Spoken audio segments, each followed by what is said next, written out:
Welcome to Scone Baking Beyond. Hi, I'm Kathy, and I enjoy making scones, muffins, cookies, and all sorts of delicious baked goodies.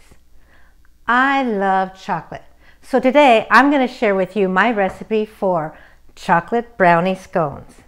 Because who says you can't have chocolate for breakfast?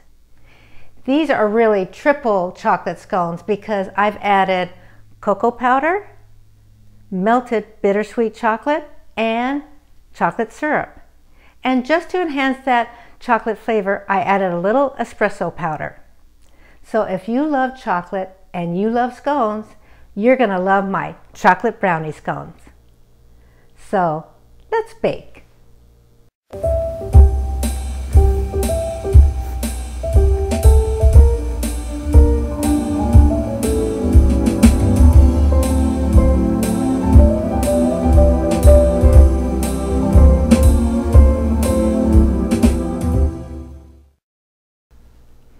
Whenever I make scones, the first thing I do is I grate my butter. I have here 1/2 cup of butter or 1 stick of butter, and we're going to grate the butter.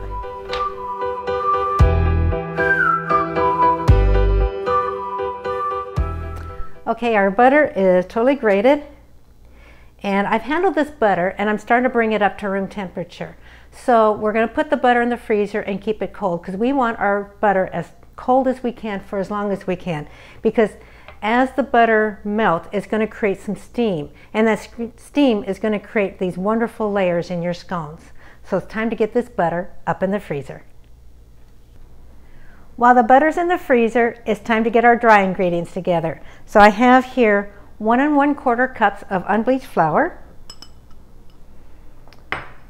1/2 cup of whole wheat pastry flour. I like adding a little whole wheat flour to my baked goods, but I use whole wheat pastry flour because it's lighter in texture. So again, 1/2 cup of whole wheat pastry flour.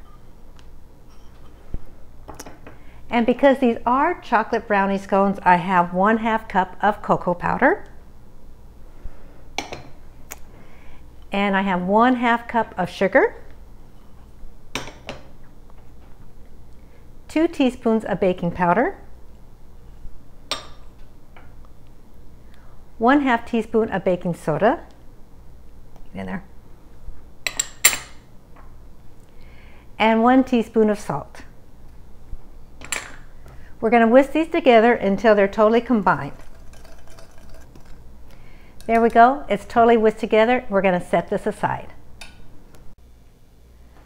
Okay, now it's time to get our wet ingredients together. So I have here 2 ounces of bittersweet chocolate that I melted in the microwave, and it takes about a minute to a minute and a half to melt it, and you want to stir it every 30 seconds. And once you get past the minute point, you want to stir it about every 10 seconds until it's just melted. So it's just melted, and to that we're going to add 2 teaspoons of espresso powder. Now if you don't like coffee, that's okay. You will not taste coffee in these scones. So I'm just going to mix that together. What the espresso powder does is that it enhances that chocolate flavor. It makes the chocolate pop, but it doesn't add any coffee flavor. Now we're going to add another dimension of chocolate. We've already put in cocoa powder, and we've added bittersweet chocolate that we melted. And now, just to give it another dimension, we're going to add 2 tablespoons of chocolate syrup.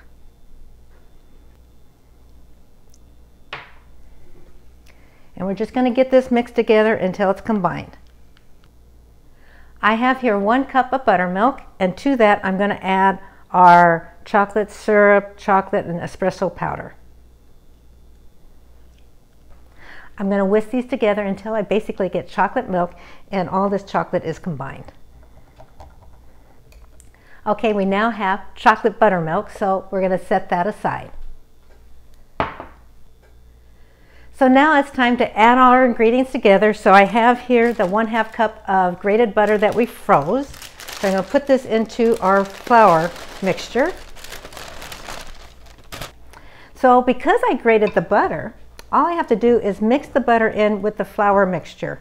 I don't have to cut it in or really work it in because it's just the right size for when we go to bake our scones. And what's going to happen when we bake the scones is that the butter is going to really steam before it melts, and that steam creates these wonderful layers. So get that all combined. We just need to stir it up and make sure all that butter is covered by the flour. There we go. And now it's time to add our wet ingredients. So we have here our chocolate buttermilk. Like I said, these are really triple chocolate brownie scones. There we go. Almost lost that bowl. There we go. We're going to mix this together until it's just combined.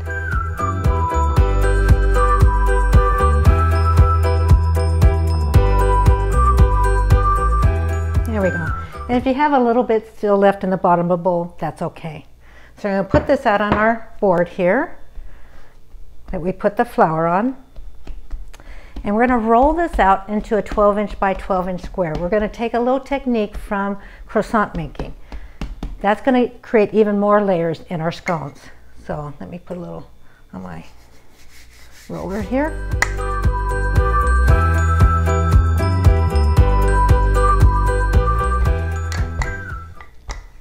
Okay, let's see if we have a 12-inch by 12-inch square. There we go. That's 12 inches by 12 inches. My scraper here has inches measurements on it, so that's how I know what 12 inches by 12 inches is. So again, we're going to use a technique from croissant making, and we're going to fold this in thirds, and we're going to fold this back in thirds. We're going to fold this over in thirds and this back, and we made a nice little square package. Because I've handled the butter, I've handled the dough, I want to get this dough and the butter as cold as I can for as long as I can. So I'm going to put this up in the freezer for about 5 minutes. So it's been 5 minutes. Our dough is nicely chilled down. That butter is nicely chilled down. So I floured the board here.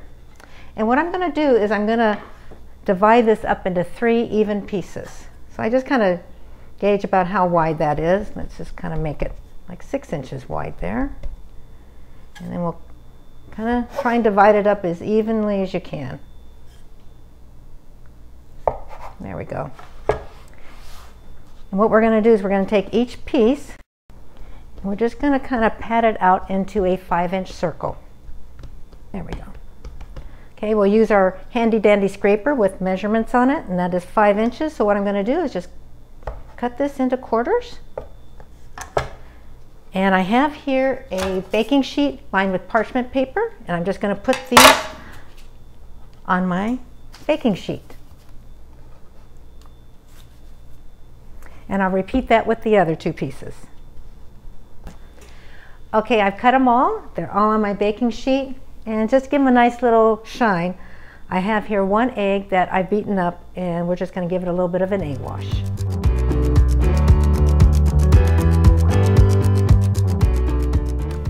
I preheated my oven to 400 degrees, and we're going to cook these for 15 to 18 minutes. The main thing about chocolate scones is you want to make sure that you don't overbake these. Okay, it's 15 minutes and our scones are done baking and they smell wonderful. So the first thing I want to do is take these scones off this baking sheet. So I'm going to slide the parchment paper and the scones off, put the baking sheet off to the side. And the reason why I take these off the baking sheet is I don't want these scones to cook any more in the bottom than they already have. So we're going to let these cool completely, and then it's time to add just a little more chocolate to them. While our chocolate brownie scones are cooling and they smell wonderful, I have here 4 ounces of bittersweet chocolate that I've been breaking up into small little pieces. And what I'm going to do is I'm going to melt this in the microwave, and every 30 seconds give it a stir. After about a minute and a half, if it's not totally melted by then, you want to give it a stir about every 10 to 15 seconds. Okay, our chocolate is nice and melted. So what I'm going to do is I'm going to take this sandwich-sized Ziploc bag, I'm going to open it up, and then I fold it back so I don't get this chocolate all over the outside. I'm going to take that and we're going to pour in our chocolate. There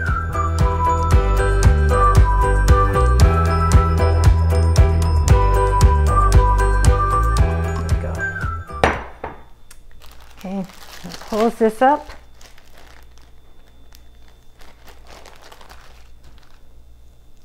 And try to pick the corner that the chocolate hasn't gone to yet.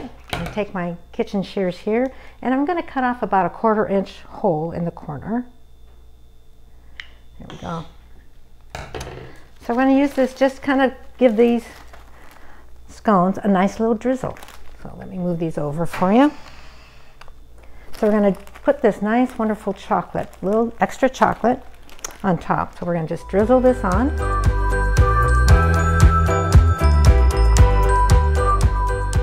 Don't those look just wonderful? They smell good, they look wonderful. Oh my goodness, these are going to be so good. So I have here a plate, and I got chocolate all over my hands now, but that's okay. These are going to taste wonderful. So it's time to try one.